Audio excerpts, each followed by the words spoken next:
안녕하세요. 네, 만나서 반갑습니다. 되게 아름다운 곳이죠? 네.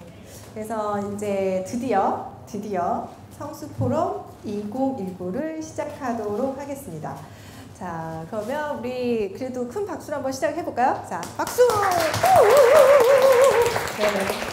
네, 저희 성수포럼은 새로운 복합문화공간 성수연방에서 진행하고 있는 성수동과 그리고 스타트업계 분들에게 많은 영감과 인사이트를 드리고자 하는 그 비즈니스 인사이트 쉐어 클래스입니다. 오늘이 첫 번째 시작이고요. 그런 첫 번째 시작이기 때문에 여러분들의 용기와 여러분들의 응원과 그런 것들이 오늘의 행사에 큰 힘이 될 것 같아요. 그래서 큰 박수 아끼지 않아 주셨으면 좋을 것 같고요. 우리 연사님들한테 뜨거운 눈빛 열심히 쏴주시길 바랍니다.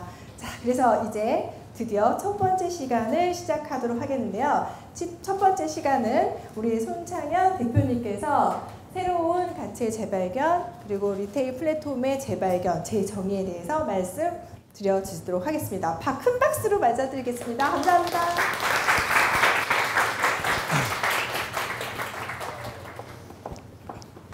네, 안녕하십니까. 방금 소개받은 OTD 코퍼레이션의 손창현이라고 합니다. 반갑습니다. 네. 늦은 시간 이렇게 많은 분들 와주셔서 너무 감사하고요. 사실은 좀 걱정을 저희가 많이 했었거든요. 예약을 하시고 조금 노쇼나 이런 분들 그런 부분이 많으면 사실 어떡하나 해서 되게 마음 졸였는데 어쨌건 많은 분들 와주셔서 힘내서 제가 첫 스타트를 끊도록 하겠습니다. 우선은 OTD는 도대체 어떤 곳이지라는 아마 궁금증이 있으실 텐데요. 가볍게 오늘 제 강연의 순서는 OTD에 대한 소개 드리고 그리고 여러분들이 지금 와 계시는 이 성수연방이라는 곳이 도시재생에서의 어떤 의미가 있는지에 대한 그리고 저희 OTD가 어떤 생각을 갖고 이 공간을 만들었는지에 대한 설명 드리고 그리고 마지막으로는 공간과 기능이라고 하는 관점에서 어떤 것들을 고민해서 OTD가 과연 아크앤북이라고 하는 서점을 만들었는지 그런 것들을 요즘은 또 많은 분들이 리딩테이먼트라고 말씀해 주시더라고요. 그래서 어떤 관점에서 저희가 서점을 새롭게 해석했고 새로운 아크앤북이라는 브랜드를 런칭했는지에 대해서 말씀드리고자 합니다. 네, 죄송합니다. 네. 저희는 현재 약 4년 반 정도 된 스타트업이고요. 나이나 회사 규모를 치면 아마 여기 계시는 패스파이브와 OTD 그리고 마켓컬리가 아마 좀 되게 비슷한 아마 나이 그리고 비슷한 회사 가치를 지니고 있다고 보시면 될 것 같습니다. 그래서 OTD는 실제 어떤 회사냐면 사실 미디어에서 좀 되게 OTD에 대한 소개를 많이 해주시기는 하는데 아무래도 좀 미디어에서 소개되는 부분은 조금 약간 편향된 시각으로 OTD를 바라보시는 것 같고요. OTD는 굉장히 간단한 회사라고 보시면 됩니다. OTD는 버려져 있는 공간에 리테일에 대한 콘텐츠를 넣어서 그 공간에 대한 가치를 만들고 그리고 더 많은 사람들이 오게 만들어서 소위 말하는 밸류를 창출해내는 실제적인 물리적 실체로서의 그런 공간 플랫폼이라고 보시면 되고요. 패스파이브 같은 경우가 이제 아주 훌륭한 오피스의 기능에 있어서의 공간 플랫폼이라고 한다면 OTD는 전혀 다른 섹터의 리테일 분야에서의 그런 공간 플랫폼으로 보시면 될 것 같습니다. 그래서 사실 예전에 그런 회사라고 하는 것들이 서점이라는 걸 해야지 아니면 혹은 백화점을 해야지 소위 말하는 업종업태에 대한 뭔가 그런 규정을 하고 사실은 브랜드를 런칭하다 보니까 그렇게 사실은 회사를 하는 게 맞았었는데 OTD라는 회사는 전혀 다른 관점에서 사실은 회사가 만들어진 거예요. 그러니까 버려져 있는 공간에 어떻게 하면 사람을 오게 하지라는 질문으로부터 시작해서 그러한 콘텐츠를 만들어내다 보니까 아니 도대체 저놈의 회사는 뭐 이렇게 많은 브랜드를 만들어? 라고 하는 어떻게 보면 전혀 다른 식의 해석이 나올 수 있게 된 것 같습니다. 그래서 처음에 시작은 저희가 F&B로밖에 시작할 수가 없었어요. 왜냐하면 되게 작은 회사였고 사실 얼마 되지 않은 리소스로 뭔가 기존의 거대한 기업들을 넘어설 수 있는 뭔가 아웃풋을 냈어야 되기 때문에 F&B로 시작을 했고 그래도 착실히 회사가 잘 성장한 덕분에 이제는 서점 그리고 띵굴이라고 하는 라이프스타일 그리고 이런 뭔가 도시재생이라고 하는 조금 큰 프로젝트 그러니까 예전에는 건물의 일부분에 대한 버려진 공간에 대한 재활용에 대해서 고민을 했다라고 한다면 여러분들이 와 계신 성수연방을 기점으로는 그 공간에 대한 스케일에 대한 관점이 건물로부터 이제 도시적 스케일로 커졌다라고 말씀드릴 수 있을 것 같습니다. 그래서 뭐 이러한 열심히 노력을 했었었고요. 그래서 현재는 올해는 저희가 이제 매출을 외형 매출 기준으로 말씀을 드리면 저희가 2018년도에 1,000억이 넘는 이제 외형 매출을 달성했고요. 내년도에는 아마 거의 2배수, 그러니까 회계상 매출로는 아마 작년에 저희가 한 400억, 올해는 아마 회계상으로는 1,000억 정도 매출을 예상을 하고 있습니다. 그래서 뭐 이러한 부분들에 대해서 열심히 뭐 이렇게 소개된 기사들도 있고요. 마지막으로는 아까 말씀드린 대로 기존에는 뭔가 셀렉트 다이닝이라고 하는 키워드로 OTD라는 것들이 통했다라고 한다면 그런 것들이 이제 라이프스타일 혹은 뭐 도시적 관점의 도시 재생 이런 부분으로 더 스케일이 더 커져가고 있는 상태입니다. 원래 저희 같은 스타트업들은 그러니까 저는 좀 창업을 늦게 한 편이에요. 제가 한 30, 그러니까 거의 사회생활을 한 10년 정도 넘게 한 다음에 사실 창업한 케이스여서 사실은 이렇게 스타트업이라고 하는 창업이라는 것이 이렇게 어려울 줄 모르고 사실은 했었거든요. 왜냐하면 대기업이라는 조직 혹은 기존에 있었던 그런 긴 시간 동안 시스템과 조직이 다져진 회사에 있다 보면 사실은 그런 회사에 뭔가 이렇게 회사를 구동하는 시스템에 대한 이런 감사, 고마움을 사실 잘 몰라요. 근데 막상 제가 이렇게 창업을 하고 나서 항상 느끼는 거지만 이렇게 없는 저희 이런 조직에서 뭔가 그들을 뛰어넘을 수 있는 뭔가 아웃풋을 내려면 사실 굉장히 어려운 점이 많고요. 그래서 이런 좀 혹여나 실수를 하더라도 네, 좀 그런 부분은 어렵게 봐주시길 바라겠습니다. 안 되면 죄송한데 저희 그냥 넘어갈게요. 네. 네, 그냥 넘겨주세요. 네. 네, 죄송합니다. 제가 영상을 못 드리는 건 남은 시간 더 열광으로 보답하도록 하겠습니다. 네, 넘겨주세요. 다음 드릴 말씀은 그런 도시재생에 대한 좀 말씀을 드리려고 합니다. 그러니까 조금 건축적인 얘기일 수도 있긴 한데요. 이러한 사실은 제가 사실 컨퍼런스에서 이런 것들을 많이 말씀드리는 이유가 사실 우리 되게 대다수의 그런 스타트업들이 사실 온라인이라고 하는 것들을 사업을 기반으로 해서 만들어지는데 사실 온라인뿐만 아니고 오프라인에서도 되게 많은 사업 기회를 잡으실 수 있거든요. 그런 부분에서는 패스트5가 바라보는 관점에서의 사실 이 오프라인 공간에서의 사실 의미도 중요하고 OTD가 바라보는 관점에서의 이런 관점들 이런 걸 많이 이해하시면 어떻게 보면 되게 좋은 기회가 되실 수도 있을 것 같아서 좀 이런 것들을 좀 소개해 드리려고 합니다. 흔히 이제 보전이라고 하는 그러니까 사실 재생이라고 하는 단어는 사실 보전으로부터 시작된 거거든요. 도시를 보존한다, 건축을 보존한다. 사실 근데 서울이라고 하는 도시는 사실 저희가 되게 아픈 역사이긴 하지만 전쟁을 통해서 사실 도시 자체가 굉장히 많이 파괴돼서 보전이라고 하는 거에 대해서 사실 어떻게 보면 큰 뭔가 우리들만의 노하우는 많이 없는 편이에요. 그건 미국도 마찬가지인 것 같고 그랬을 때 유럽 도시를 통해서 사실 그런 것들 우리는 굉장히 많이 배워올 수 있습니다. 그래서 첫 번째 보전에 대한 가장 기본적인 그 단계는 여러분 보시는 것처럼 그냥 박제되어 있는 사실 보존. 그러니까 예전의 것들을 그대로 보존하는 그리고 마치 이렇게 하나의 그런 트로피, 그러니까 기념품처럼 그냥 살아있지 못하는. 그러니까 예전에는 그런 사람의 삶, 라이프스타일이 녹여져 있는 공간이었지만 이제는 그런 것들은 사라진 마치 저렇게 사진 찍기 위한 배경이 되는 그런 파편으로 보존이 될 수도 있을 것 같고요. 다음, 죄송해요. 네. 혹시 이 사진에 보이는 그 런던 쇼디치의 그 트루먼이라고 하는 혹시 브러리를 가보신 적이 있으신가요? 그러니까 약간 런던의 쇼디치라고 한다면 여러분들이 계시는 지금 성수동, 그러니까 서울에 마치 성수동이 가지는 그런 의미의 지역입니다. 그러니까 예전에는 런던에서 굉장히 낙후되어 있었던 공업지대였지만 런던이라는 도시가 슈퍼시티로 이렇게 성장하면서 팽창하면서 예전에 그런 뭔가 공업지대가 되게 새롭게 해석되고 지금 굉장히 소위 말하는 아티스트들이 모여들고 힙한 도시로, 가장 런던의 힙한 거리로 재탄생하고 있는 곳이고요. 이 산업단지 안에 있었던 트루먼이라고 하는 그 브러리도 되게 재미난 역사를 가지고 있습니다. 그러니까 예전에는 유럽의, 그러니까 전 세계에서 제일 컸던 브러리였어요. 그랬던 브러리가 어떻게 보면 시대가 변화하고 산업 구조가 바뀌면서 이제 쓸모없이 버려졌었던 공간이고요.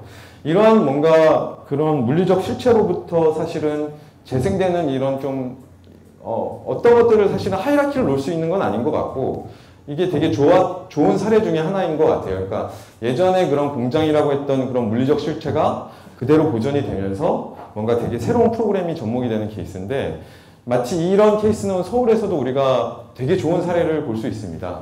여러분들 우리 성수연방 바로 앞에 있는 그 대림창고라는 곳인데, 보시는 바와 같이 이 그 트루먼이라고 하는 이 거대한 양조장에 이런 비어있는 공간들이 있어요. 이 공간들이 위에 사진처럼 보시는 것처럼 평상시에는 거의 비워져 있거나 혹은 주차를 하는 혹은 창고 정도의 역할밖에 안 하다가, 이게 어느 순간 되게 좋은 기획 혹은 좋은 뭔가 팀들이 와서 저렇게 막 이벤트를 벌이게 되면 어마어마한 사람들이 모이게 됩니다. 그러니까 예전에 그런 물리적 그런 뭔가 공장이 되었었던 공간이 그런 뭔가 도시의 그런 뭔가 살아 숨쉬는, 대신에 그 프로그램은 연속성이 있는 건 아니고 되게 단편적인 거예요. 예.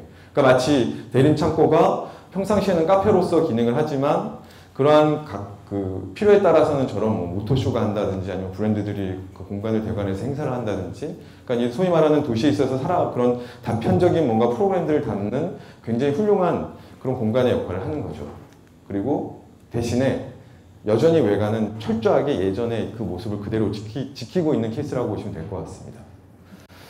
그 다음 케이스는 조금 더 재미있는 케이스입니다. 그러니까 마치 우리나라의 경복궁이 지금은 아무도, 그러니까 소위 말해서 뭐 사진 찍으러 가는 관광객들이 가는 곳이라고 한다면, 지금 보시는 케이스는 다녀오신 분 있으시죠? 여기 루브르 박물관의 경우입니다. 예전에는 왕이라고 하는 소수의 특권 계층이 점유했던 공간이 지금은 굉장한 퍼블릭의 그 공간이 오픈이 되어 있고, 그리고 보시는 것처럼 되게 재밌는 게 뒤에 있는 그 건물 자체는 원형 그대로를 보존하고 있지만 그 앞에 보시는 그 유리로 된 피라미드 보이시죠?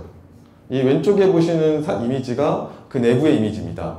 그러니까 그러니까 루브르라고 하는 건물에 저런 박물관 아니면 새로 에디션된 공간이 언제 생겼냐면 그 예전에 그 미테랑 대통령 때 그 IMPA라고 하는 굉장히 유명한 미국의 건축가인데 실제적으로는 중국 사람이에요. 그래서 그 중국 사람이 이 그 설계 공모에서 1등을 했었었죠. 근데 그 당시만 해도 저 설계안이 굉장히 많은 논란이 있었습니다.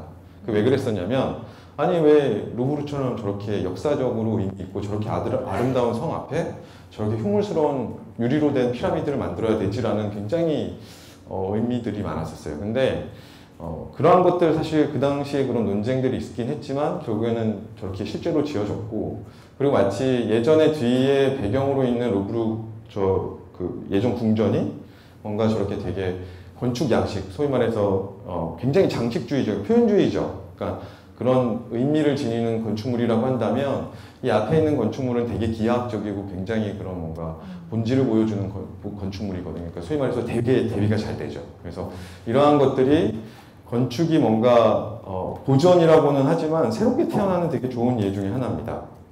그래서 지금 보시는 이미지는 오르세 미술관이에요.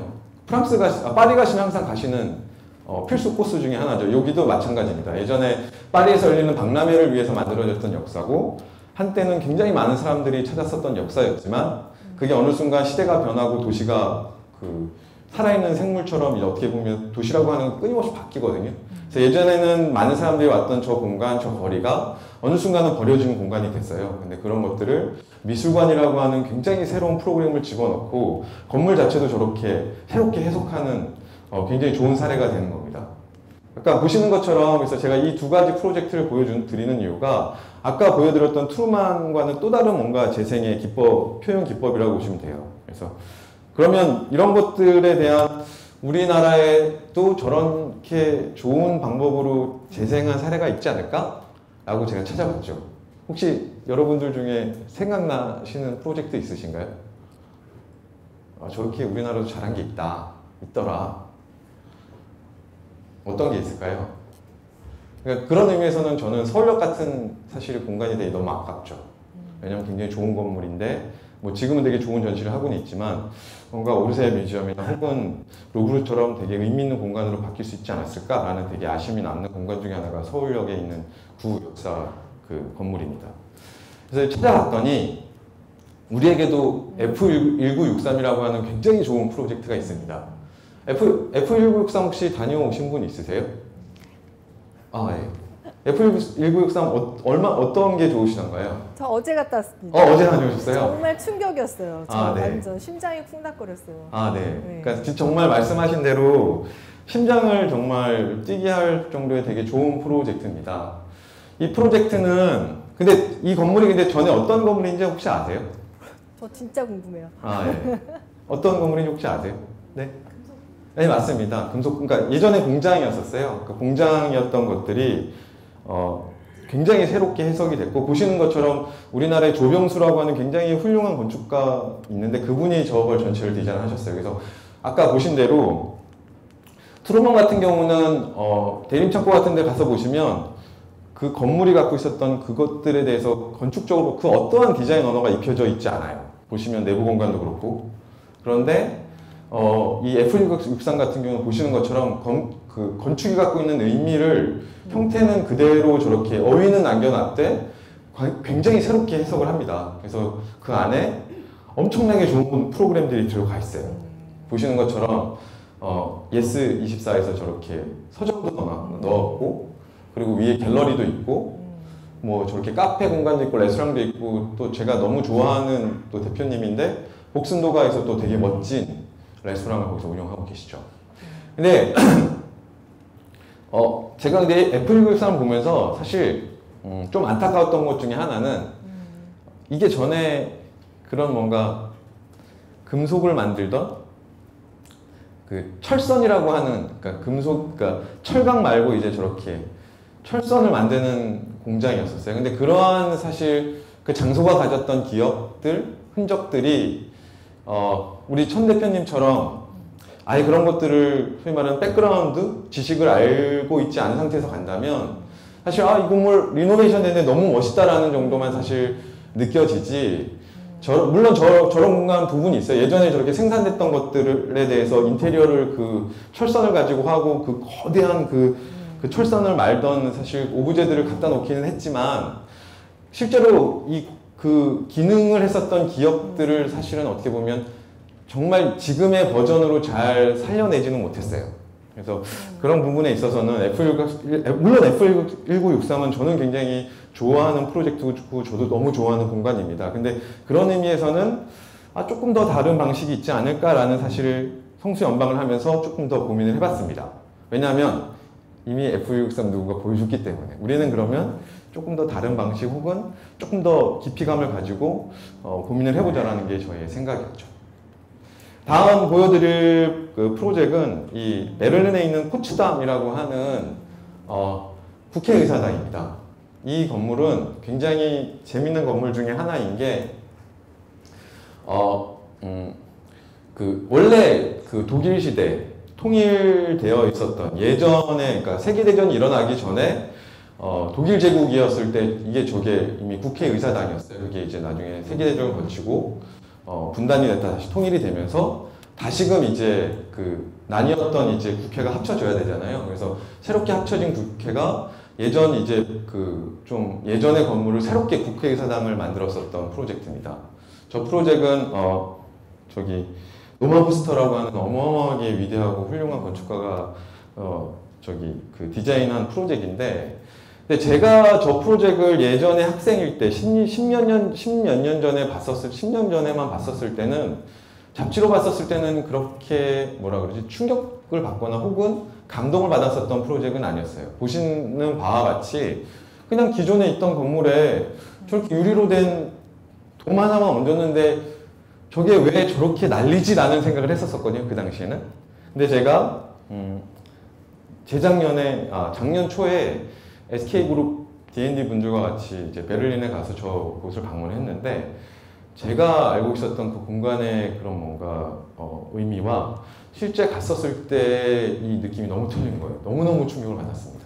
그러니까 저 이미지로도 사실 설명할 수 없는, 이게 가슴 속에 울림을 주는 되게 훌륭한 프로젝트더라고요. 그 이유가 보시는 것처럼 아까 보였던 이 기존의 오래된 건물 상층부에 저 유리돔이 있는데 이 유리돔은 저 같은 관광객도 들어가서 저 돔을 저렇게 나선형으로 해서 이렇게 이렇게 스패럴 이렇게 저 램프를 통해서 그 꼭대기까지 올라갈 수 있게끔 만들어 놨습니다. 막 자유롭게 갈 수 있게 만들어 놨어요. 근데 이 돔을 통해서 들어오는 햇빛과 그리고 저 안에 보시면 이렇게 깔때기가 있잖아요. 저기는 심지어 비가 올 때는 빗물이 모아지게끔 설계가 되어 있어요. 그러니까 저 돔을 통해서 들어오는 채광과 그 빗물이 저 바로 하단부에 있는 국회의원들이 모여서 국회 일정을 소화하는 의사당 안에 빛이 떨어지고 물이 떨어지게끔 설계가 되어 있습니다. 그리고 저 돔을 타고 이렇게 쭉 올라가는 저 스패럴의 그 램프에서 그 밑에 있는 국회의원들이 어떤 일을 하는지 제 눈으로 확인할 수 있어요. 그러니까 그 위대한 건축가가 정말 위대하다라고 생각하는 건 단순하게 건축을 조형적으로만 이해하는 게 아니라 그 안에 공간에 담긴 사람들이 어떤 생을 갖고 어떻게 행동하는지까지 사실은 이해하고 저 공간을 만드는 거거든요. 그러니까 딱 그런 거죠.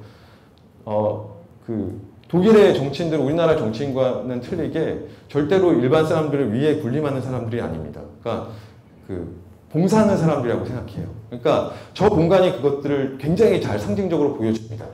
국회의원이라고 하는 건 특권계층이 아니고 너희들은 일반 사람들을 위해서 봉사하는 사람들이고 항상 너희 위에 누가 있는지 누군가 너희를 지켜본다는 걸 잊지 말라는 의미로 저 공간을 설계해 놓은 거예요.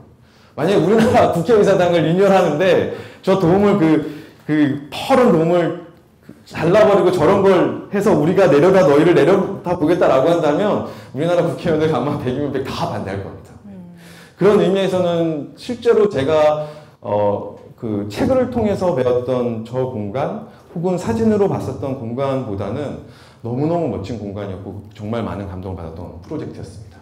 그래서 사실은 시작했었던 게 성수연방의 관점이었었던 거예요. 그러니까 단순히 우리가 물론 성수동이라고 하는 게 소위 말하는 그런 소위 말하는 힙스터들이 모여드는 굉장히 힙스러운 거리.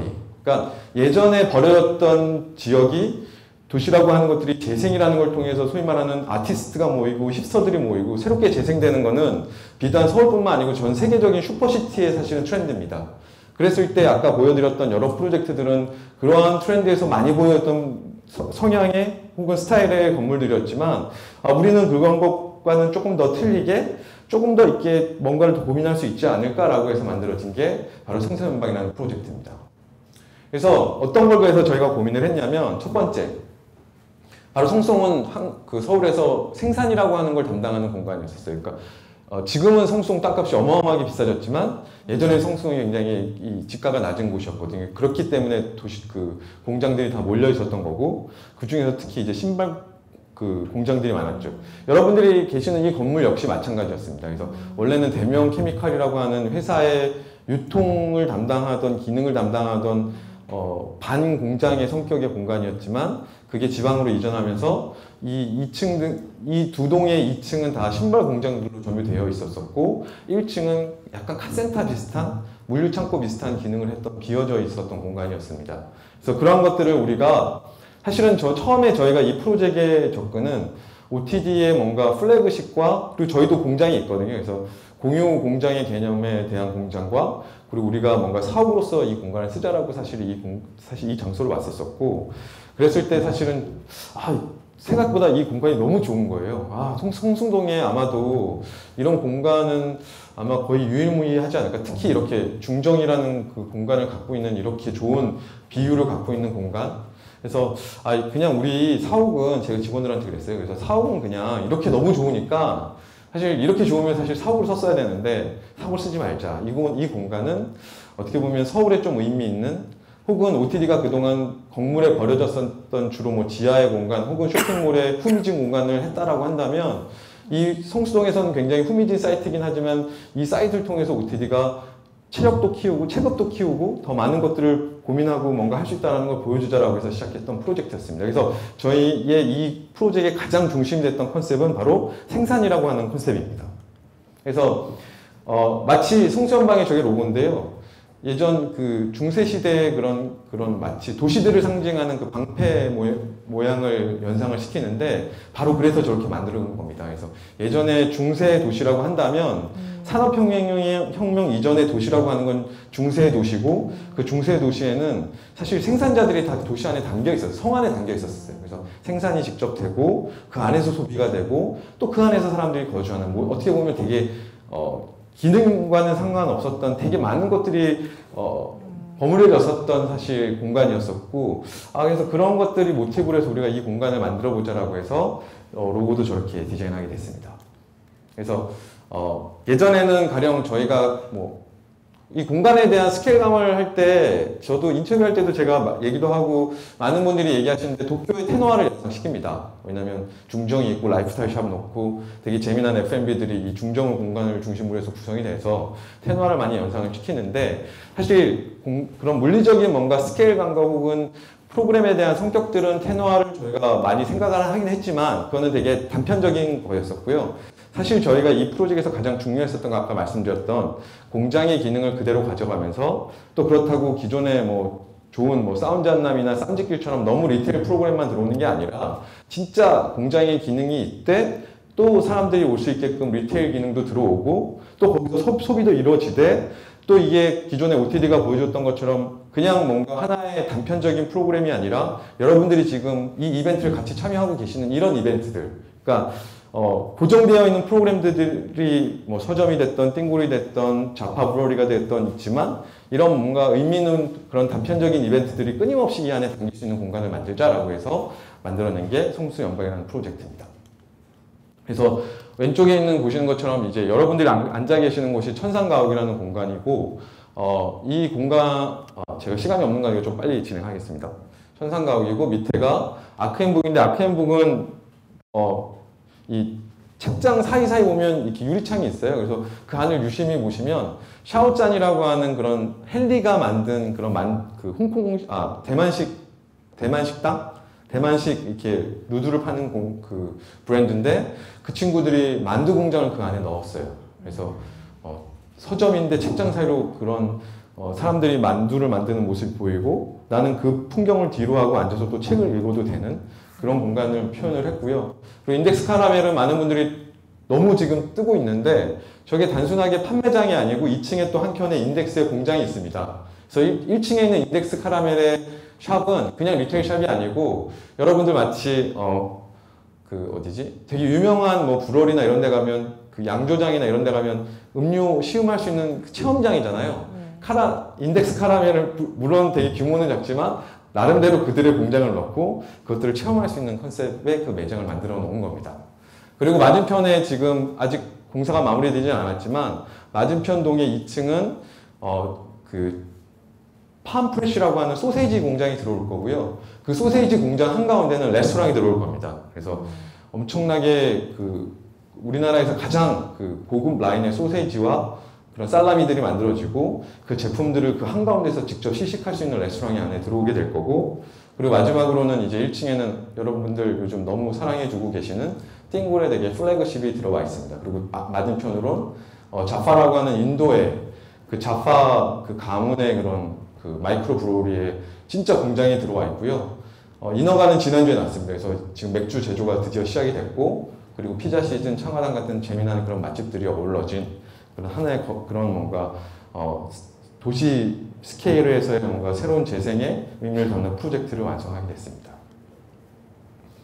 오시면서 풍경 보셨을 테니까 이건 다 스킵하겠습니다.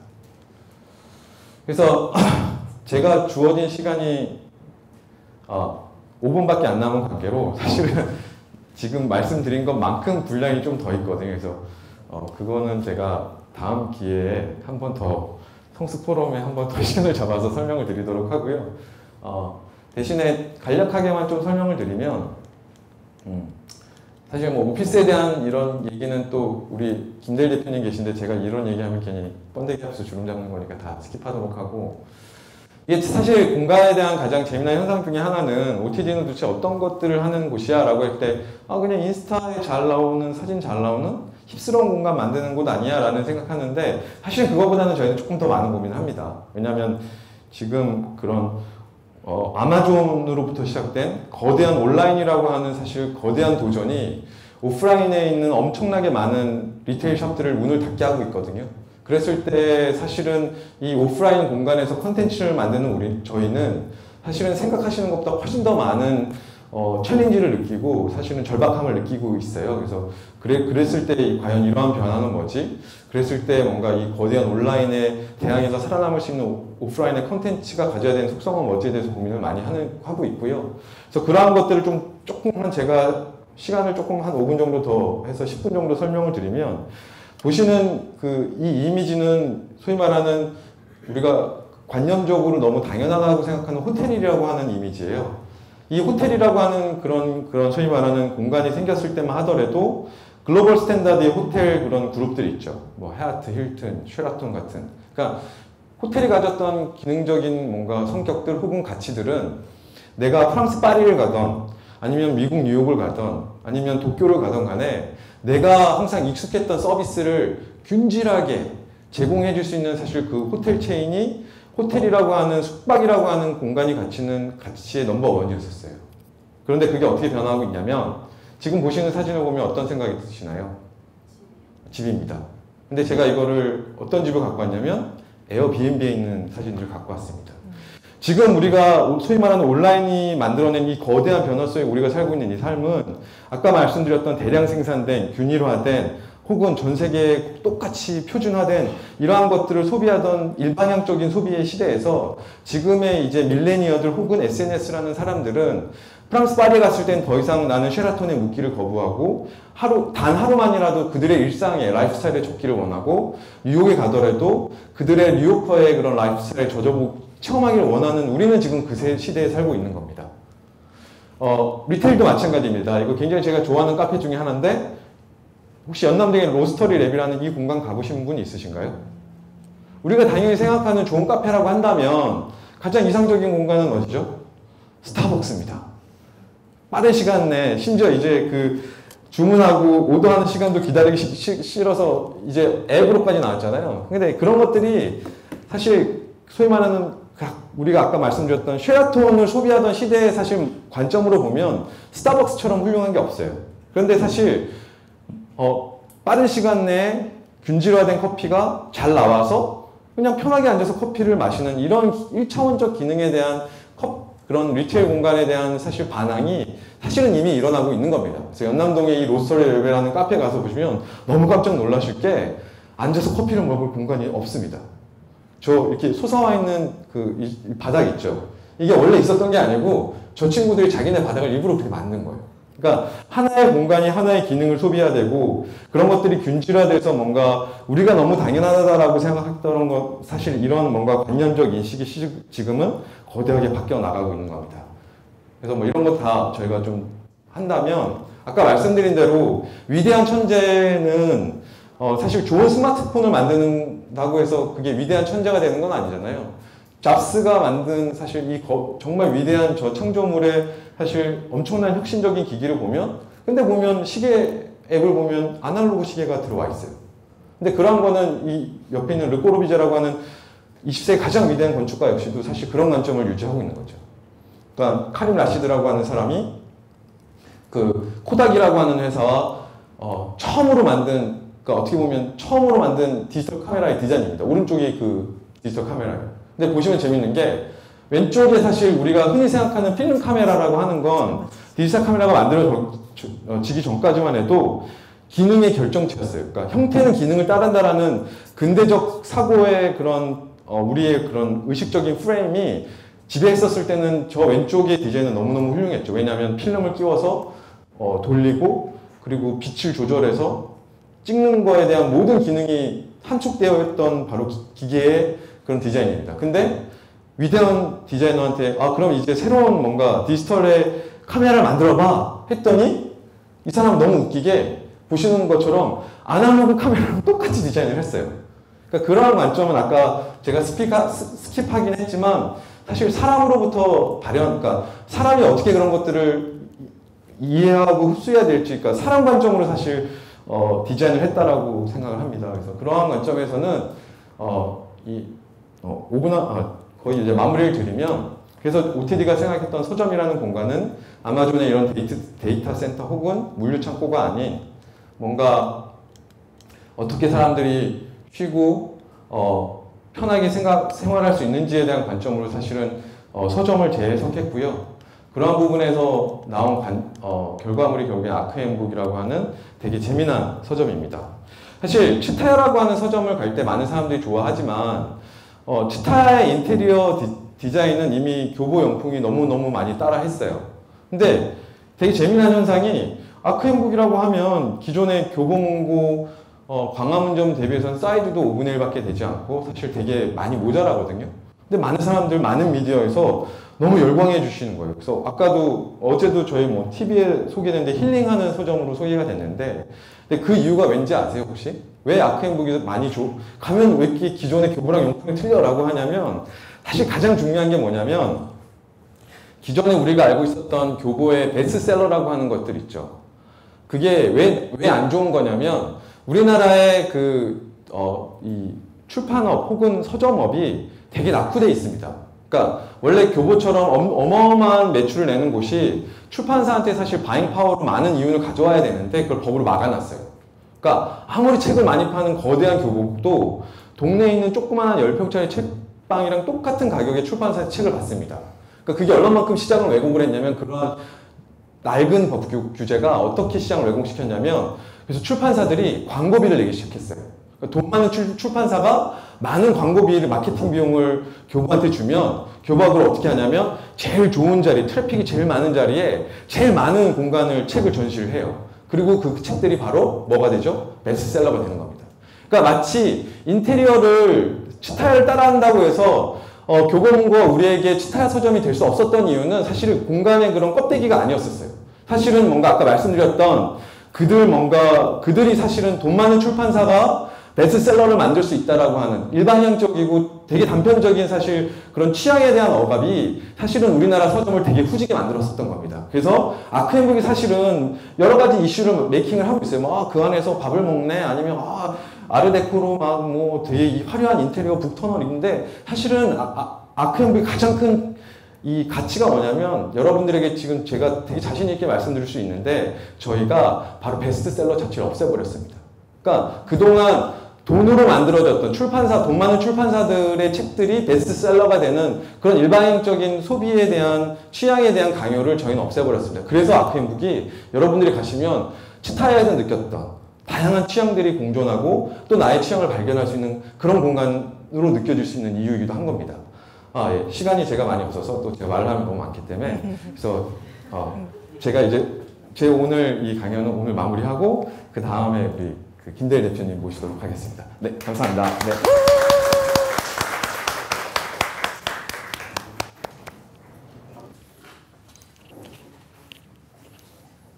네, 안녕하세요. 저는 공유 오피스 업체 패스파이브의 김대일 대표라고 하고요. 저는 앞에서 손 대표님 너무 좋은 말씀 많이 해주셨는데 저는 좀 더 가벼운 마음으로 좀 더 가벼운 얘기들을 좀 말씀드릴까 하고요. 참고로 OTD랑 저희는 되게 공통점도 되게 많고 되게 다른 점도 되게 많은 것.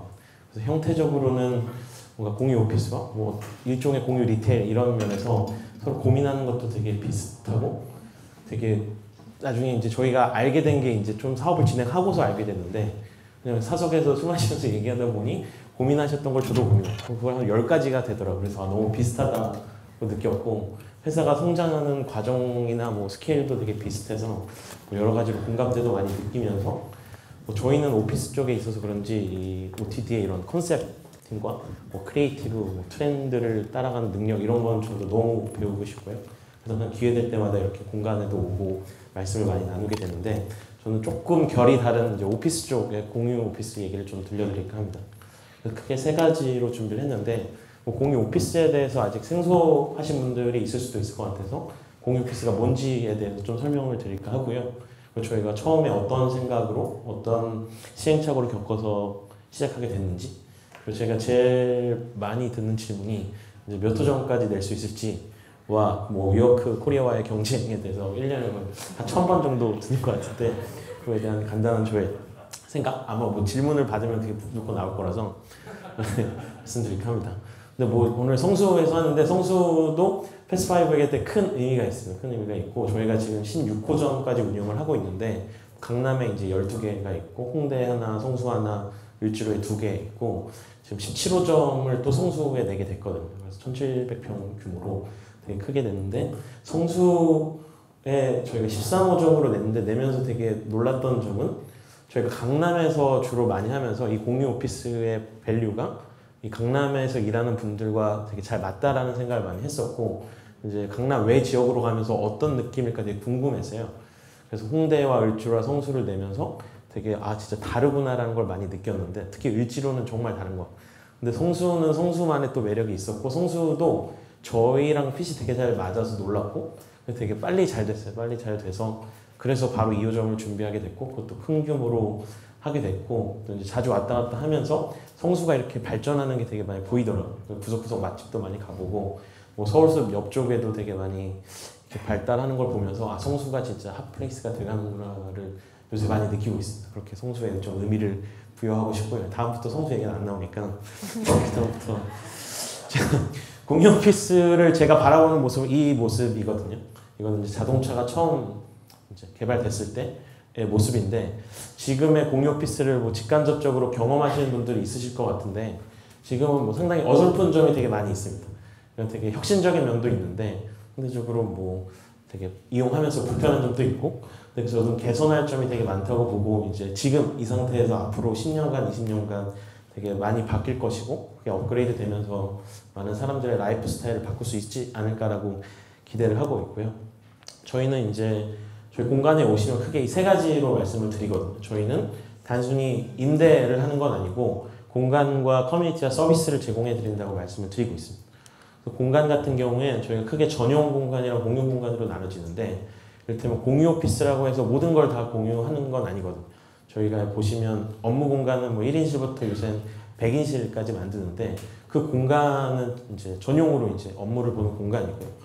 그 외에 이제 저런 미팅룸과 라운지, 뭐 바, 폰부스 다양한 시설들 요새는 뭐 이번 주에 기사가 날 때는 뭐 스튜디오도 새로 세팅을 했고 이 성수동에 내는 거는 라운지 이제 PT룸도 작게 만들어서 이제 PT도 받을 수 있게 하고 다양한 공간들을 만들어가고 있는데 그런 공간들의 특징은 작은 회사들이 항상 사용하는 공간은 아니거든요. 회의실을 항상 사용하지 않고 어떤 복지시설을 놨을 때 그걸 24시간 돌리지 않기 때문에 되게 작은 업체들 혹은 그런 다양한 업체들이 모여서 그걸 같이 쉐어함으로써 좋은 서비스를 합리적인 가격에 누릴 수 있는 게 사실 공유 오피스의 본질 중에 하나고요.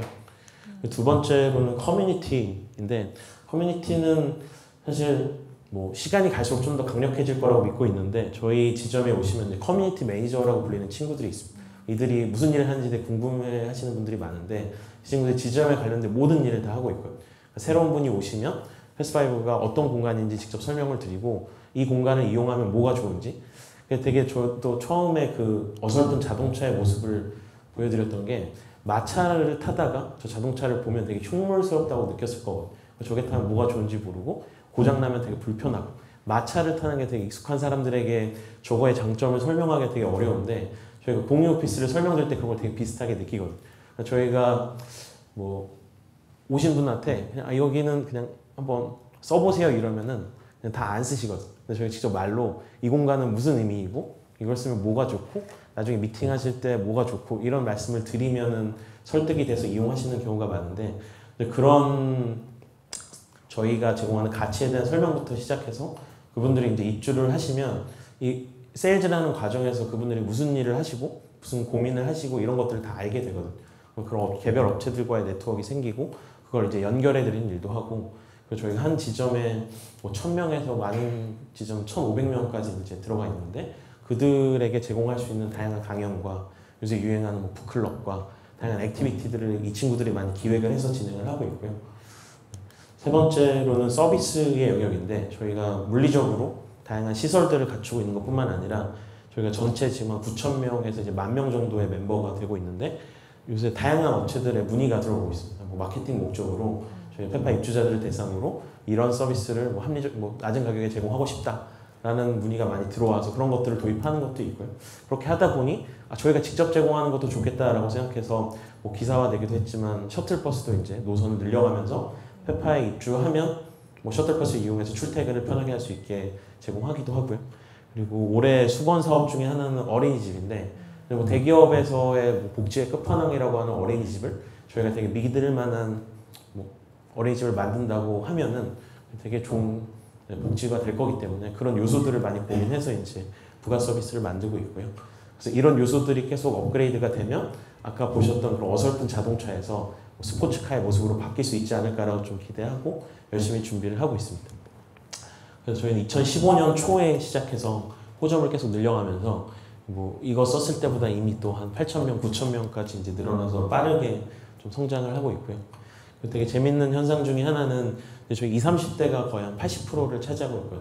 저도 좀 초창기에 많이 들었던 질문 중에 공유 오피스를 한다고 하면은 그거 원래 있었던 거 아니냐, 소호 사무실이나 비즈니스 센터 많이 있지 않냐라고 하는데, 그래서 소호 사무실과 비즈니스 센터와 저희가 가장 큰 차이점은 그 이용하시는 분들의 연령대와 그 패턴인 것 같아요.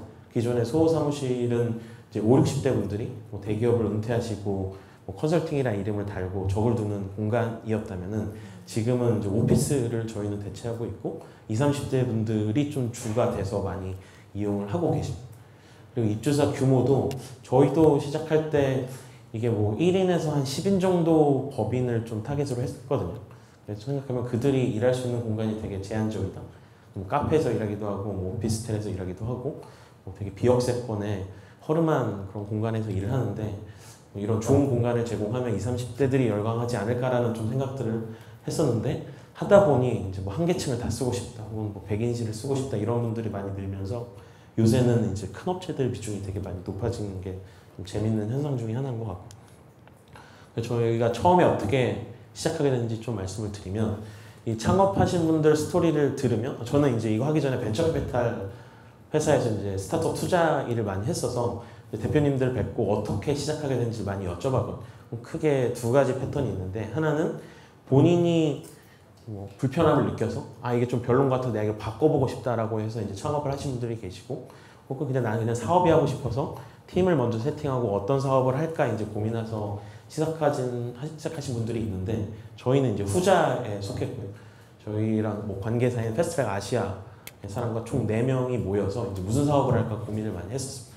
2014년 말에 모여서 고민을 하다가 저희는 이제 의식주 서비스 쪽으로 많이 생각을 했거든요. 근데 당시에 뭐 되게 팬시한 서비스들이 많이 생겼었고, 요새도 뭐 블록체인과 AI 되게 많은 영역이 있는데, 그런 영역들이 이게 뭐 저희가 하기에 쉽지 않을 것 같다라는 좀 생각을 많이 했었고, 저희는 사람들이 뭐 시간을 쓰던 데 많이 쓰고 돈을 쓰던 데 쓸 거라고 생각을 해서 의식주 내에서 오랫동안 혁신이 없었던 영역을 한번 해보고 싶다라는 생각을 가지고 되게 여러 가지 생각을 했었고요. 그래서 그런 생각을 가지고 고민을 하다가 그냥 그때는 뭐 지금의 모습을 막 계획해서 한 건 아니었고요. 그냥 저희가 다 20대 후반, 30대 초반이었기 때문에 기존의 오피스들이 그냥 되게 올드하다라고 많이 느껴서 저희도 카페에서 많이 회의하고 카페에서 일하다 보니 이런 카페 같은 사무실에서 일하면 잘 되지 않을까라는 생각과, 당시에 이제 친하게 지냈던 스타트업들을 보면서 그냥 같이 모여서 일하면 되게 재밌게 일할 수 있을 것 같다라는 정도 힌트만 가지고 시작을 했고요. 그래서 실제로 시작하고서 되게 많은 것들이 바뀌었어요. 그래서 저희가 2015년 초에 이걸 하자라고 생각하고서 바로 부동산을 구하러 다니기 시작했고요. 참고로 저희는 뭐 부동산 관련된 지식도 전혀 없었고 인테리어도 한 번도 안 해봐서 다 이렇게 공부하면서 했습니다. 부동산도 그냥 중개인 만나서 막 이렇게 매물을 보다가 지금 저희의 1호점인 이 건물을 정하게 됐거든요. 이거를 정한 이유는 그냥 싸서 했고요. 이게 남부터미널역에서 한 6분 정도 걸어가야지 있는 건물인데, 그 당시에 이렇게 막 계산기를 이렇게 두들겨 보니까 너무 비싸더라고요, 임대료가. 그래서 이거를 재임대에서 뭔가 수익을 남기는 게 좀 말이 안 된다고 생각을 해서 일단 좀 싸게 해야겠다라고 생각해서 발품 팔아서 다니다 보니 이 건물이 되게 저렴했어요. 컨디션에 비해서 리모델링 한 3, 4년 정도 됐는데 시세에 비해서도 낮고, 그리고 저쪽 서초동이 좀 강남 메인 도로에 비해서 많이 저렴하거든요. 그래서 저기를 결정하게 됐고, 되게 많은 에피소드들이 있는데, 당시에 이제 공유 오피스를 하려면 건물주한테 이제 전대 동의서라는 걸 받아야 돼요. 그걸 해야지 입주업체한테 사업자 등록증을 내줄 수 있는데, 근데 건물주분이 여기는 나이가 90이세요. 은퇴하신 의사분 그리고 그분한테 저희가 이런 걸 하려고 하는데 막 전대동에서 설명하는 게 말이 안 되잖아요. 그래서 그냥 저희 계열사가 좀 있어서 이렇게 전대동에서 좀 써달라고 이렇게 알겠다. 그분 지금도 그렇다고 생각하실 거예요. 지금도 그래서 뭐 그렇게 해서 아무튼 전대동에서를 잘 안 끊어졌거든요. 그때는 이거 나중에 사고 날 수도 있으니까 사고가 실제로 안 나는데 불안하니까. 근데 그렇게 해서 이제 이 매물을 정했고 이제 매물 정하고 나서 인테리어를 해야 되니까 이제 업체를 골라서 저거는 이제 PPT로 그려가지고 말로 다 설명했어요. 그러니까 저희 그때 업체한테 그냥 도면 보고서 여기 이렇게 방을 만들어 주시고요. 여기는 뭐 천장을 철거해 주시고 뭐 조명을 여기 달아 주시고. 근데 당시에 그분이 되게 투박하신 인테리어 사장님인데 그냥 알아서 잘 해주시더라고요. 그래서 뭐 지금 생각하면 뭐 마감이나 이런 게 좀 별로 좋진 않았지만 그냥 서비스가 되게 좋아서 그렇게 말로 하면서 현장에서 바로바로 정하면서 이제 인테리어를 했고요. 인테리어를 다 하고 나니 이제 가구를 채워야 되는데 당시가 이제 이케아 1호점이 한국에 상륙했어요. 그래서 이케아로 차를 끌고 가서 근데 한 3번 정도 왔다 갔다 했는데 지금 생각하면 참 바보 같은 짓을 많이 했어요. 그러니까는 처음 갔는데 사람들이 이렇게 쇼룸을 이렇게 다 이렇게 가더라고요. 그래서 저희도 따라갔죠. 근데 저희는 사람들 구경만 하고 안 사더라고요. 그래서 저희는 이제 사야 되니까 저 카트를 가지고 가서 막 열심히 담았어요. 그 카트를 한 5개를 이렇게 끌고 갔는데 이제 2번째, 3번째 가니까 사람들이 이렇게 여기 메모장에 적더라고요. 이렇게 적어서 이걸 주면 알아서 다 배송까지 해주는데 저희는 나름 열심히 한다고 카트에다 엄청 남고 저거를 다 가져와서 저 공간에다 몇 개 배치하니까 휑하더라고요. 그래서 또 다시 가서 막 하고 그래서 어쨌든 시행착오를 겪어서 가구도 배치하고 뭐 책상 의자 조립하는 모습이에요. 책상 의자 조립하는 모습이고 열심히 조립했죠. 당시에 저희가 130세트를 했는데 뭐 직접 해보시면 굉장히 힘들거든요.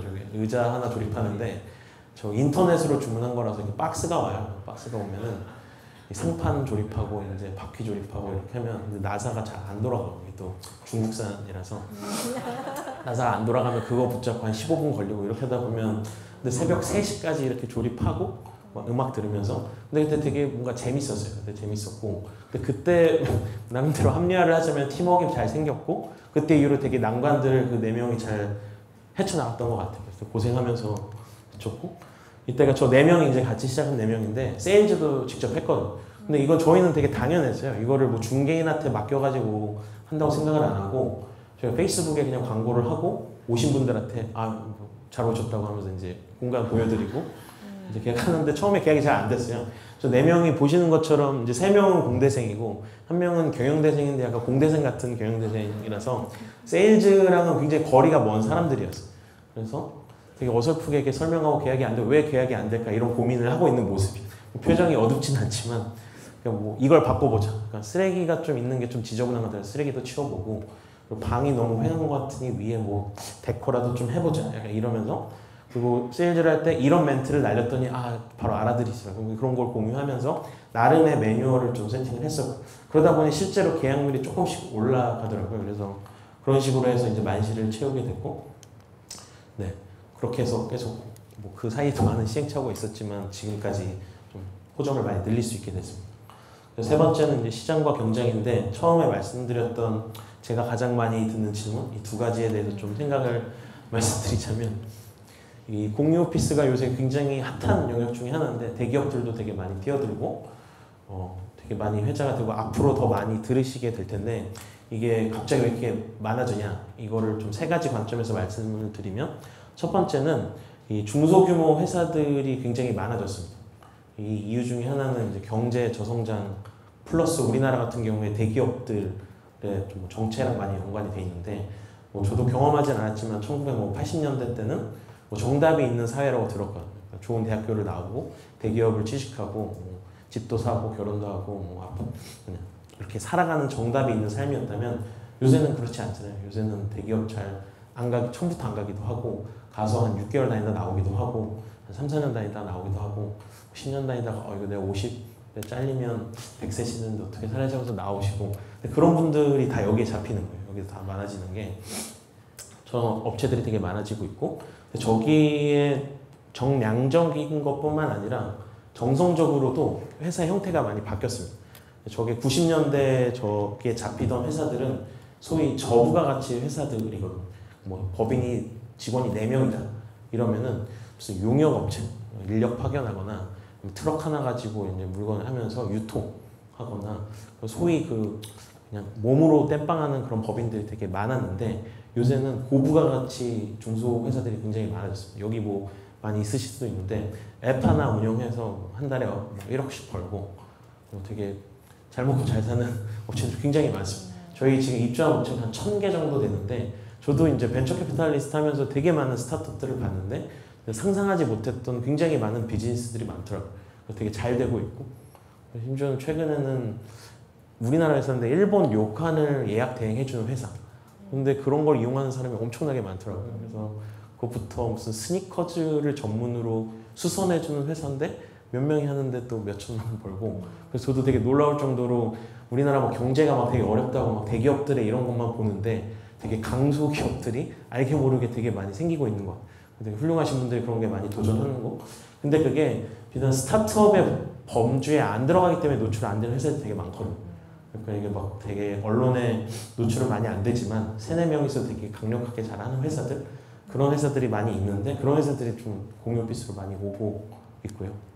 두 번째는 왼쪽은 이제 미국의 시가총액 순인데 2000년만 해도 주로 금융이나 제조업, 유통 이런 회사들이 상위권에 있었다면 지금은 테크 회사들이 거의 다 지배를 하고 있습니다. 뭐 이렇게 아시는 아마존과 구글과 애플과 요새 뭐 넷플릭스까지 이런 소프트웨어 회사들은 소위 뭐 조금 전문적으로 말씀하시는 분들은 마지널 코스트가 제로이기 때문에 이를테면 넷플릭스가 가입자 1명을 유치한다 그래서 비용이 더 늘지 않으니까 스케일이 커질수록 경쟁력이 세지는 거거든요. 그래서 저들의 경쟁력은 앞으로도 더 세질 거고 임팩트가 점점 커질 거라고 보는데 그게 저희가 일을 하는 방식과 일하는 문화를 많이 바꾸고 있는 것 같습니다. 그래서 뭐 저도 사회 초년생 때 막 스마트폰이 막 나오기 시작했는데 그때 회사에서 일을 한다는 의미 이메일을 쓰고 막 자리에서 전화를 받고 이것과 지금 막 슬랙과 막 이걸 주고받으면서 일하는 의미는 굉장히 다른 것 같아요.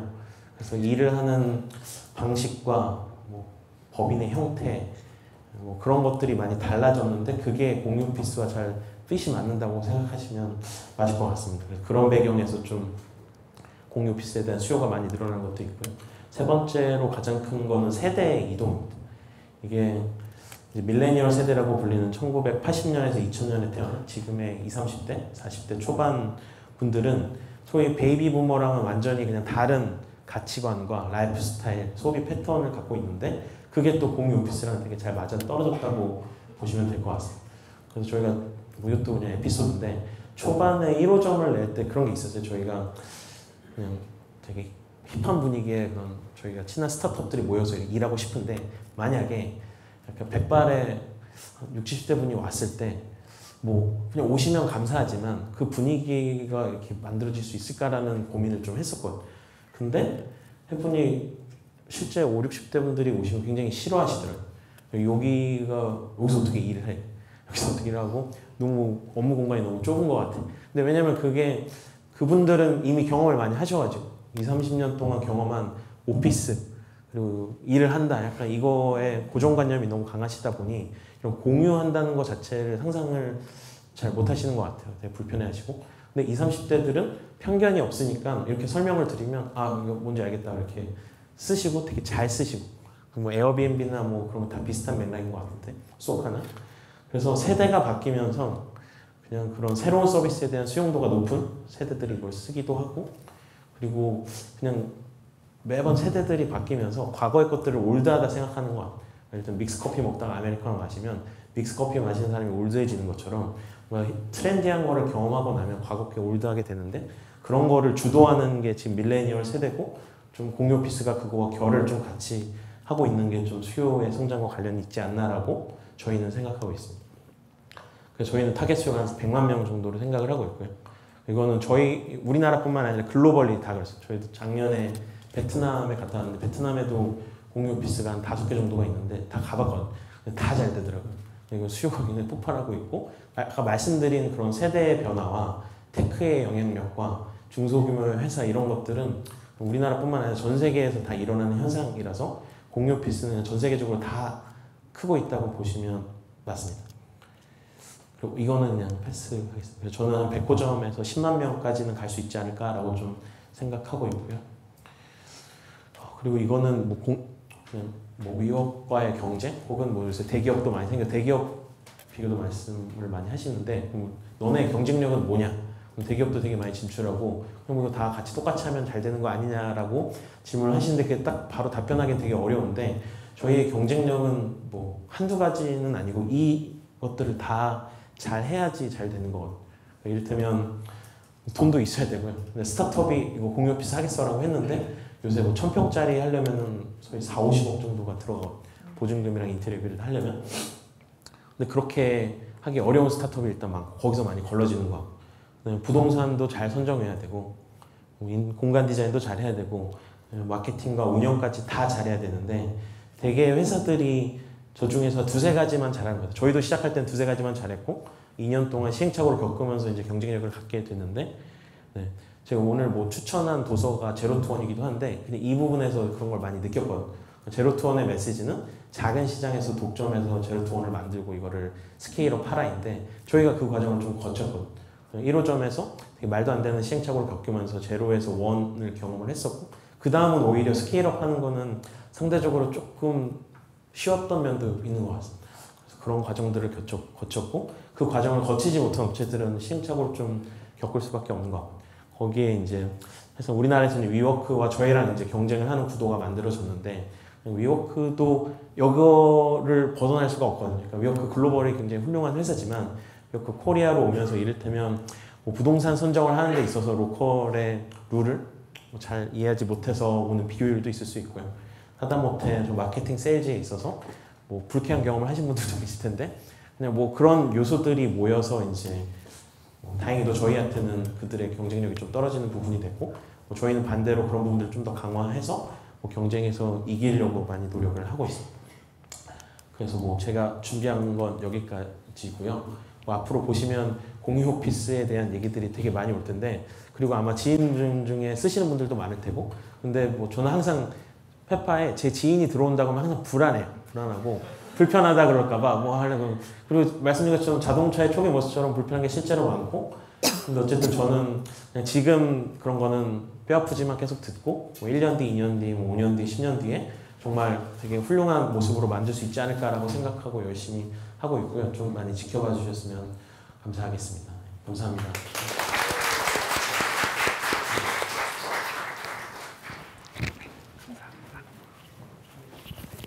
네, 이제 마지막 시간입니다. 그래서 마지막 시간이고요.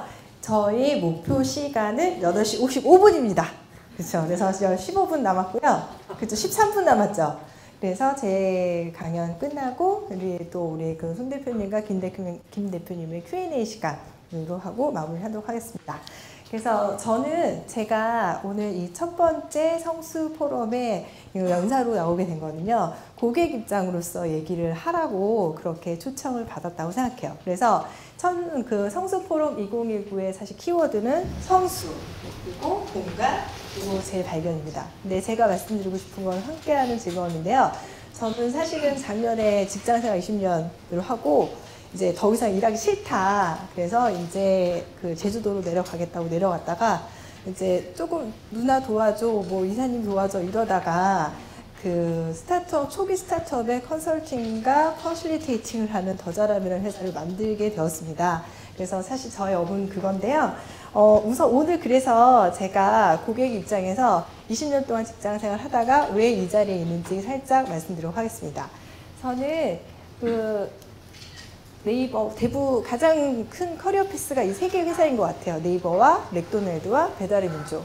그래서 네이버에서 이제 과장으로 입사해서 배달의 민족의 그래도 임원으로 끝냈는데요. 사실 네이버에서 했던 프로젝트는 여러분들이 스타트업 처음 시작하거나 스몰 비즈니스 시작하실 때 파트너 스퀘어에서 교육받으시잖아요. 저거를 빌딩하는 역할을 했어요. 그래서 저 때도 사실 공간이 없어갖고 공간 알아보러 다니고 프로그램 만들고 그리고 책 만들고 그리고 광고주분들 발굴해서 인터뷰하고 홍보하는 그런 역할을 하는 파트너 스퀘어의 팀장이었습니다.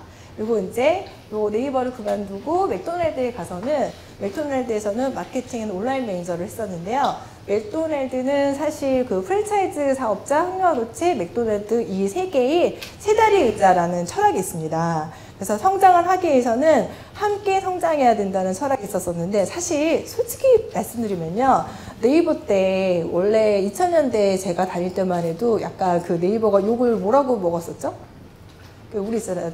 그 기업으로 시작하는 네이버가 아니라 라고 하잖아요. 그래서 되게 그 골목 상권 파괴하고 뭐 이런 얘기를 하면서 이제 네이버가 함께 성장하는, 사실 네이버의 핵심 그 서비스는 검색이고, 검색이라는 거는 세상의 모든 지식을 모두가 공유할 수 있도록 하는 게 핵심 코어의 서비스였습니다. 그래서 이거를 잘 활용할 수 있도록 하는 게 네이버 파트너 스퀘어였었고요. 또 근데 그거를 제가 정확하게 이해하고 했다라고 생각하지는 않아요. 솔직히 지금 반성하면.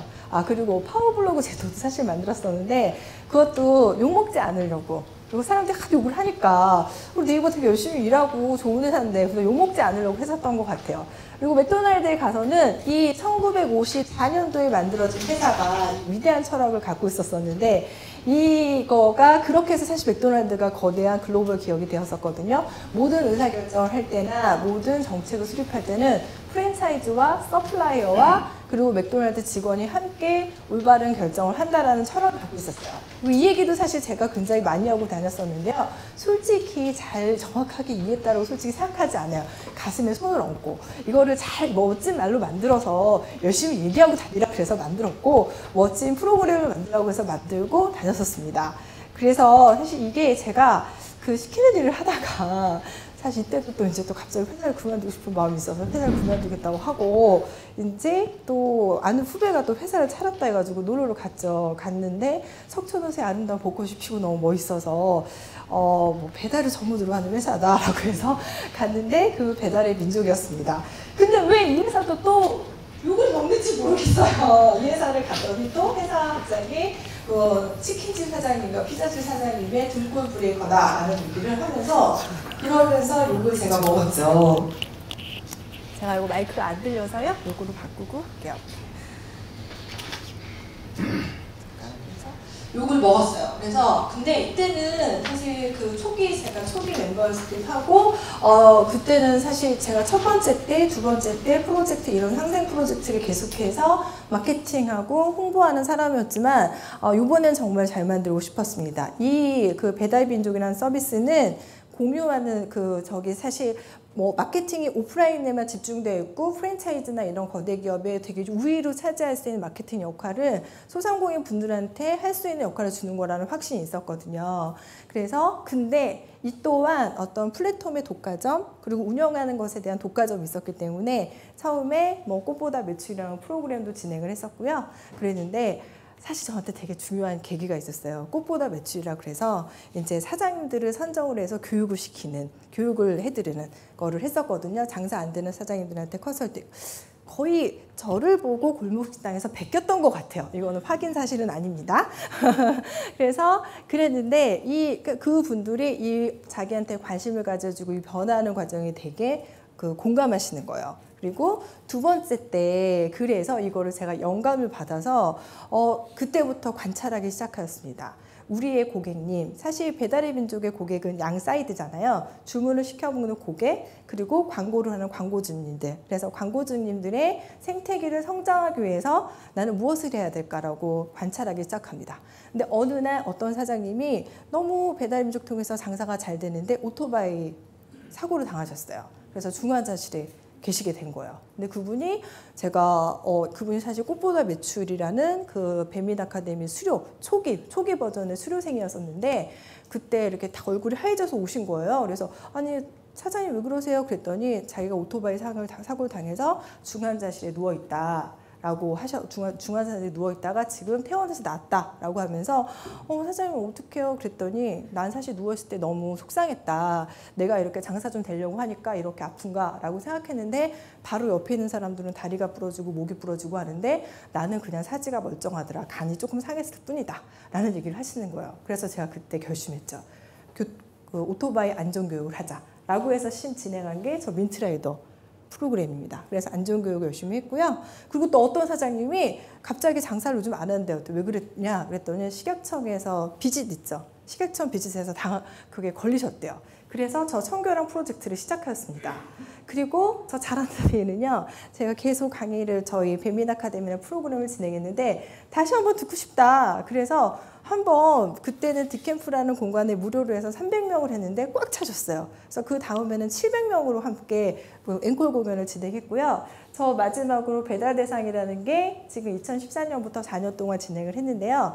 1년에 딱 연말에 100명의 사장님한테만 상을 드렸습니다. 오늘은 가족분들과 함께 즐거운 시간을 보내세요 라고 해서 올해의 치킨상, 올해의 피자상, 올해의 초밥죽상, 올해의 카페 디저트상 이렇게 해서 상을 드렸어요. 그런데 사실 저것도 솔직히 얘기하면 배민스럽게 키치하고 재밌게 웃기게 했는데 오셔서 다 우시는 거예요. 이날을 위해서 막 이러면 저도 붙잡고 같이 울고, 그리고 어떤 분들은 저기가 사실 한 분당 처음에 한 분 예식장을 빌려서 했어요. 1인당 한 3만 원 정도로 예식장을 빌려서 했어요. 저희 뱀이 그렇게 돈 많이 못 벌 때였거든요. 근데 10명을 데리고 오신다 그러시는 거예요. 그래서 그러시라고 하고 저희 직원들은 김밥나라 이제 식권들이고 그렇게 진행을 하다가 맨 마지막에 2017년에는 메리어트 호텔을 통째로 빌려서 한 1000명 정도 모셔놓고 진행을 했어요. 그때도 또 울었죠. 같이 울고 이날을 위해서라고 얘기하면서 너무 즐겁게 사실 저 행사를 진행했습니다. 그래서 저런 프로그램이 사실 굉장히 많았어요. 여러 가지로 되게 많았고 그거를 진행하는 이유는 뭐냐면은요. 딱 하나였어요. 우리 그 공유 플랫폼이잖아요. 배달의 민족 공유 플랫폼이기 때문에 사장님들이 즐겁고 멋있게 그리고 만족하면서 장사를 하셔야 좋은 음식을 고객에게 배달할 수 있기 때문이죠. 그래서 사장님들의 행복을 찾아드리고 광고주가 즐겁게 할 수 있는 것들이 저의 역할이었기 때문에 계속해서 관찰하고 그것을 통해서 이 시장을 되게 융숭하게 하는 것들이 중요했었죠. 그래서 이렇게 하고 나니까 자 이제부터 사실 시작이에요. 이렇게 하고 나니까 아 나는 이제 다 했다. 그래서 이제 제주도로 내려가자라고 했는데 어느 날 아쿠엠북을 갔습니다. 저기 손창현 대표님 아까 얘기해서도 아쿠엠북을 갔는데 공간이 너무 취향저격인 거예요. 그래서 제가 일명 눈이 돌아갔어요. 그 다음에 이제 여기 천상 가고 왔는데 너무 공간이 또 저의 취향저격인 거예요. 여기 공간 여러분도 어떠세요? 사실 손 대표님이 말씀하셨어요. 공간이라는 건 취향을 만든다고 얘기하셨거든요. 그래서 일명 여기서 또 눈이 돌아갔습니다. 그래서 사실은요. 따끈따끈한 사진을 제가 보여드리려고 합니다. 지난주 토요일 날 제가 여기에서 그냥 제가 우기기에는 일 잘하는 잘 노는 언니, 저처럼 20년을 빡세게 일하고 지금도 열심히 일하고 아이 키우고 하는 언니들이 즐거운 하루를 만들어주는 파티를 했어요. 잘 노는 언니라는 파티를 그냥 했어요. 그 파티의 사진입니다. 예, 자 이렇게 아름다운 사진을 했습니다. 날씨가 너무 이쁘죠. 그래서 이날 쭉 이제 100명이 오셨어요. 100명의 그 우리 언니들이 왔는데요. 와가지고 이제 꽃도 만들고 저희 딸내미도 오고 성윤이 오셨나? 오늘도 온다고 했는데 오셨고 그래서 화장품도 만들고 타로점도 만들고 저기 헤어 메이크업도 하고 컬러 진단도 하고 이쁜 사진도 찍고 그렇게 너무 재밌게 지냈어요. 그리고 뭐라고 얘기했냐면 저렇게 재밌게 놀고 간 우리 그 저희 파티 오신 분들이 뭐라고 얘기했냐면 다 얘기를 했죠. 행복했다고, 너무 즐거웠다고, 내가 이런 거 좋아하는 사람인지 이번에 알았다고 그런 얘기를 했어요. 저는 이게 위대한 서비스의 힘이라고 생각해요. 좋은 서비스는요. 인류의 행복하게 하고 삶의 질을 높입니다. 그리고 그것이 바로 이 지금 우리 OTD가 하는 거, 패스트5가 하는 것은 공간을 통해서 만들고 있다고 생각해요. 그러면 좋은 서비스를 만드는 방법, 위대한 서비스를 만드는 방법은 무엇이냐? 끊임없이 관찰하고 내가 내 서비스를 이용한 사람들이 어떻게 삶의 질을 높이고 행복하게 할 것이냐를 고민하는 게 그것이 바로 위대한 서비스의 숙명이라고 생각해요. 피터 드러크가 한 얘기가 있죠. 비즈니스의 목적은 매출을 만드는 게 아니라 고객을 창출하는 것이다. 그래서 이 마지막 숙명으로 저는 OTD에서 성수 포럼을 만든다고 생각해요. 아름다운 공간을 만들었고 고객을 창출했고 그리고 고객을 행복하게 하였고 그런 지식과 노하우와 영감을 성수 포럼에서 함께 나누는 것이라고 생각해서 이 자리를 되게 영광스럽게 섰습니다. 그래서 오늘은 첫 해예요. 여러분들 오늘 첫 해고 이 처음의 시작이 앞으로 계속해서 이어지려고 하면은 여러분들이 이런 뜻에 공감하고 이런 비즈니스 인사이트를 함께 나누고 서로가 서로에게 용기를 주는 것이 가장 중요할 것 같습니다. 그래서 저는 지금 이런 멋진 서비스의 수혜자, 심적으로도 사실은 그 패스트5의 경쟁사에 있는데 어제 뭐 패스트5에서 오늘이었죠? 오늘 연락이 와서 제가 훅 했어요. 아니 뭐냐면 패스트5 삼성 2호점이 진짜 그 로비가 너무 이쁘거든요. 그래서 제가 여기에서 뭔가를 하고 싶다라고 막 되게 생각을 해서 제가 지금 막 흔들리고 있는 건 거죠. 아, 저렇게 디테일하게 사람을 공략하면 내가 가야 되는 거 아닌가? 내가 지금 여기서 뭐 하고 있지라는 생각이 들었거든요. 근데 그래서 오늘 이렇게 배웠고요. 중요한 거는 오늘 이 마지막 이 첫 번째 시작에 제가 마지막으로 여러분들 드리고 싶은 건 결국엔 비즈니스, 위대한 비즈니스의 숙명에 대해서 여러분들하고 말씀드렸고요. 그리고 이제 되게 궁금한 거 많으실 것 같아서 우리 대표님도 모시고 간단한 Q&A를 진행하도록 하겠습니다. 자, 우리 그래도 박수로 대표님들 모셔볼까요?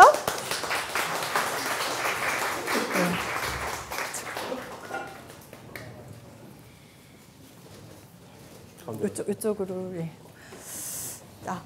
네. 그러면 그래서 질문하실 때 그래도 성함 말씀해 주시고 그리고 어느 분께 어떤 질문을 드린다라고 얘기해 주시면 좋을 것 같아요. 네. 먼저. 네.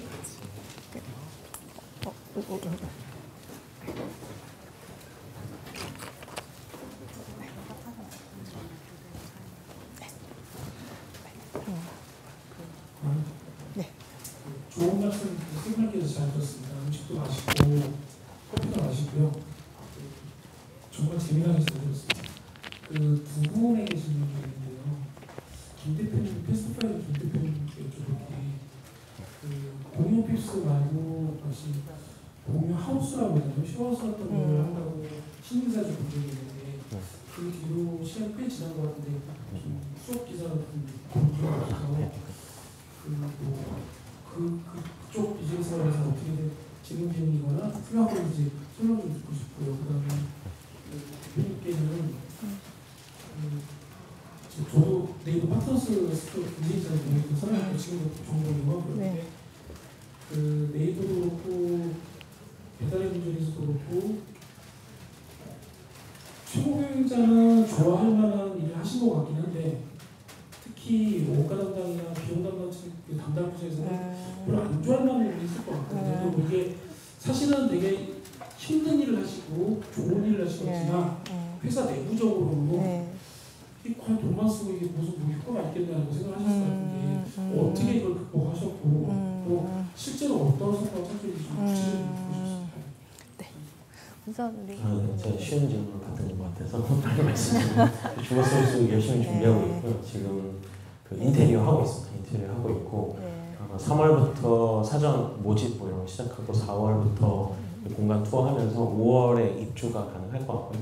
근데 저희 회사의 미션이 고객분들이 좀 더 본질에 집중할 수 있게 돕고 그리고 더 많은 영감을 드리자거든요. 그 오피스에서는 노트북만 가지고 바로 일하고 다른 거 귀찮은 거 신경 안 쓰게 뭐 그 이상의 것들 가치를 드리고 커뮤니티와 공간을 통해서 영감을 많이 드리는 게 목표인데 주거도 비슷합니다. 주거도 그냥 집이 어떻게 할까, 집다운 집은 무엇일까라는 고민에서 시작해서 그냥 기존의 집들이 가지지 못한 취향, 뭐 서비스, 커뮤니티 이런 것들을 좀 많이 고민해서 기획을 하고 있고요.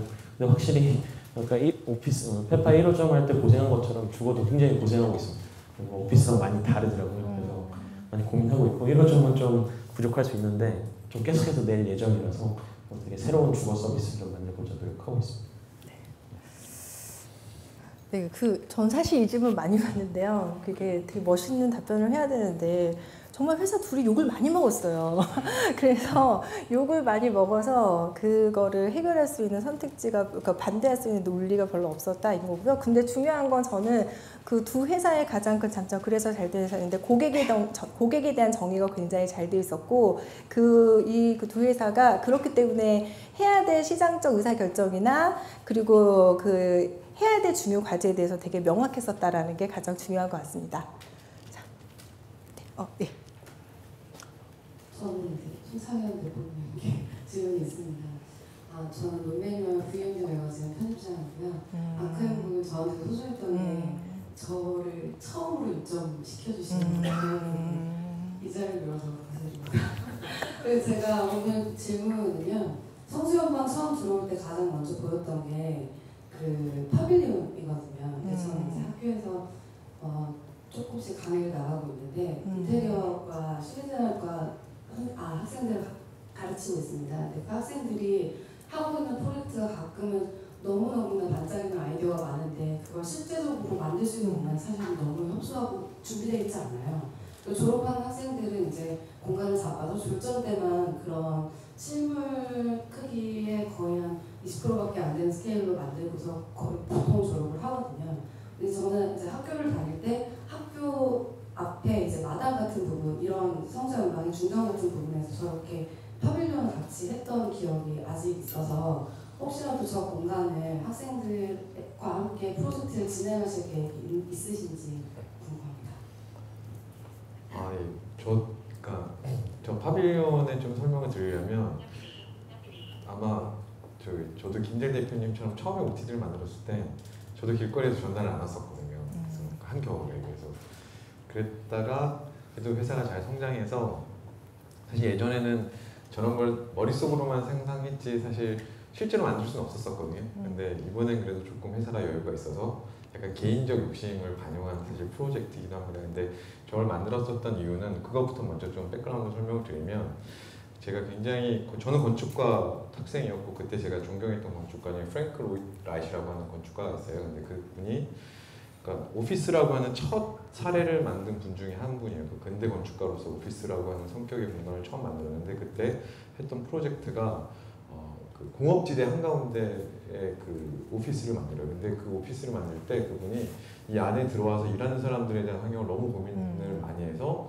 지금 봐도 너무 멋있는 공간을 만드셨어요. 그러니까 마치 매연이 자욱하고 막 빛이 들지 않는 그런 지대 안에 정말 훌륭한 마치 그런 콘크리트 기둥을 마치 나무같이 거대한 나무처럼 표현해서 되게 멋진 공간을 만드셨거든요. 그래서 우리가 이런 낡고 후미진 뒷골목이지만 그래도 뭔가 자연을 투영한 공간을 만들고 싶다 해서 사실 첫 번째 제 아이디어는 눈썰 매장을 만들고 싶었어요.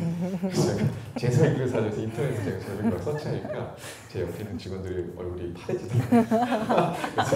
그래서 우리 이상한 엄한 일 할까 봐. 근데 이제 그러다가 그래도 조금 더 그걸 수준 높게 뭔가 이렇게 아트로 좀 승화해보자고 해서 저런 눈길을 걷는 공간을 요즘 눈도 잘 안 오잖아요. 그래서 이런 공업지대 안에 그런 시간이 변함에 따라서 그런 계절감을 느낄 수 있는 뭔가 체험의 그런 공간을 만들고 싶어서 만들었고 지금도 되게 고민하고 있고요. 그리고 말씀드린 대로 이 성수연방은 대기업이 지금 대관 되게 많이 하려고 하세요. 그러면 제가 되게 비싸게 대관료를 저희가 지금 책정을 하는데 만약에 교수님 같이 아니면 편집장님 같이 좋은 취지로 만약에 한다고 하시면 천 대표님도 그랬지만 저희 집은 정말 취지가 좋으면 무료로도 해드리고 필요하면 스폰도 해드리거든요. 그래서 그런 부분에 있어서는 그래서 저희 아크앤북 같은 경우는 을지로에 이번에 제가 또 확정한 이벤트 중에 하나가 시니어 책방을 저희가 유치했어요. 그래서 그런 좋은 프로그램 취지가 있으면 저희는 최대한 많이 하고 있습니다. 아마 천 대표님이 아까 그 질문에 저희가 좀